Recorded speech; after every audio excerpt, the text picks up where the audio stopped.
Bonjour, je suis Annie Chouni ou Ancha Salomon. Je suis poète, écrivain depuis un certain temps déjà. J'ai publié plusieurs ouvrages collectifs et puis deux ouvrages aussi en malagasy avant de publier cet ouvrage bilingue qui s'intitule Deux fois une chez les éditions Sepia à Paris.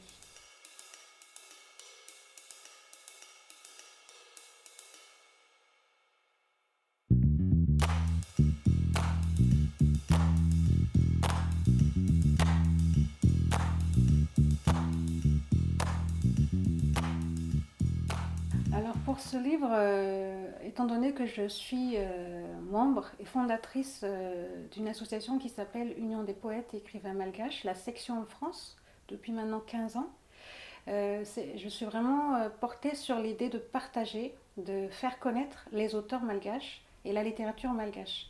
Donc ce qui m'a inspirée pour ce livre, c'était vraiment de montrer en fait cette partie de l'image de Madagascar, une vitrine qui est assez connue quand même de certains littéraires avertis, mais pas du grand public.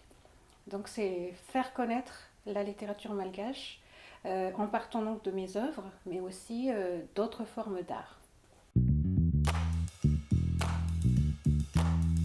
Oui, alors il y a plusieurs interactions dans ce livre parce que l'idée est partie en fait euh, comment dire ça, l'expression, expression sur la femme parce que c'est le thème principal du livre. Donc c'est un hommage, c'est un ensemble d'hommages, mais en premier lieu la femme. Donc comment deux femmes voient la femme. La première donc c'est une dessinatrice, une jeune dessinatrice qui s'appelle Tracy M. Et la deuxième femme est une poétesse, un poète écrivain. Donc voir à travers le regard de l'autre comment la femme peut être perçue. Donc inspirée des images, je crée des textes en fait poétiques. Et à partir de mes textes, de ma poésie, la dessinatrice a fait quelques dessins en fait qui représentent la femme suivant son inspiration. On ne s'est donné aucune contrainte, on a dit pas de limite, soyons libres comme on aimerait que la femme soit. Donc autant au niveau de l'expression, de la poésie, des dessins, des thèmes, nous avons été vraiment dans...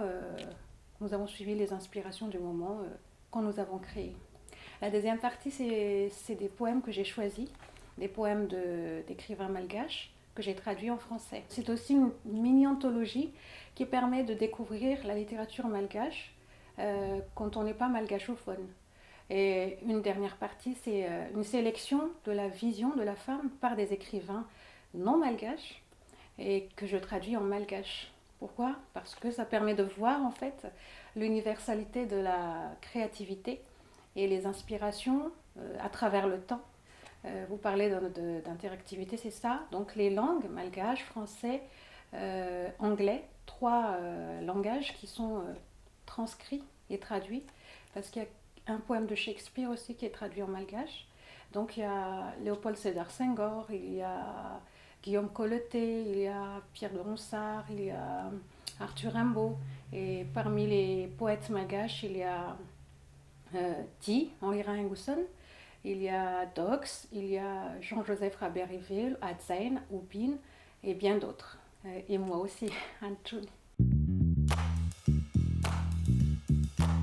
Oui, la démarche, justement, c'est de montrer que c'est trop facile de classer en fait des œuvres parce que souvent les gens quand ils voient des œuvres ils disent toujours voilà on aimerait enfin on identifie des œuvres avec une époque avec une façon d'écrire avec un style et la démarche c'est justement de libérer de casser ces codes et de partir dans tout simplement dans le ressenti pas uniquement l'émotion mais le ressenti que ressent-on sans forcément spécifier la langue d'origine d'une poésie.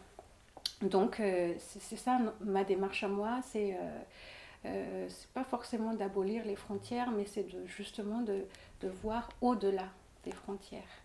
Et donc pour conclure, le fait que l'âme malgache a su transmettre ces œuvres-là d'autres pays, parce qu'on le ressent dans l'âme malgache, cela montre bien en fait que nous, en tant qu'humains, en tant qu'êtres humains, on a tous les mêmes ressentis, quoi. Et pareil dans l'autre sens, hein, parce que ça dépasse le temps, ça dépasse l'espace, donc nord, sud, est, ouest, ça dépasse aussi le temps, parce qu'il y a des poètes du 16e, du 19e, du 20e, du 21e siècle aussi, qui sont dans ce livre.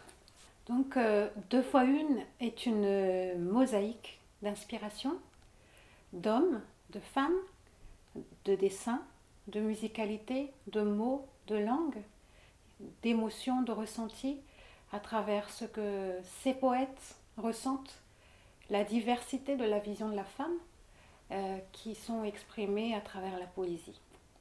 Donc c'est vraiment ce mélange, cette ouverture, cette diversité. Comme c'est un livre qui est en hommage aux femmes, je vais lire ce poème qui s'intitule Viavi. Viav, donc ça veut dire femme en malgache, que j'ai traduit femme en français. Viavi. Hadzek, tuavk, anjek, luluavk, lalek, inuavk, tiavk, zaavk, zerek, enuik, ekek, tutuk, ny atsarany, ny eriny, ny heriny no atsarany.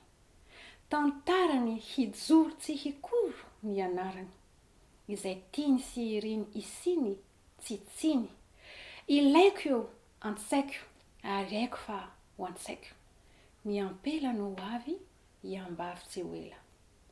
Femme que je respecte, que j'approuve, que je révère, que j'honore, que je chéris, que j'estime, que j'apprécie, que je guette, que j'observe, que j'écoute, que j'accepte, que je porte haut.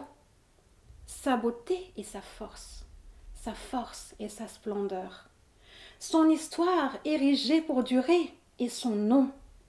À ce qu'elle aime, qu'elle désire être ou vivre. Point de blâme. Je le veux penser et je le sais déclamer. La femme et l'avenir, unies et fortes.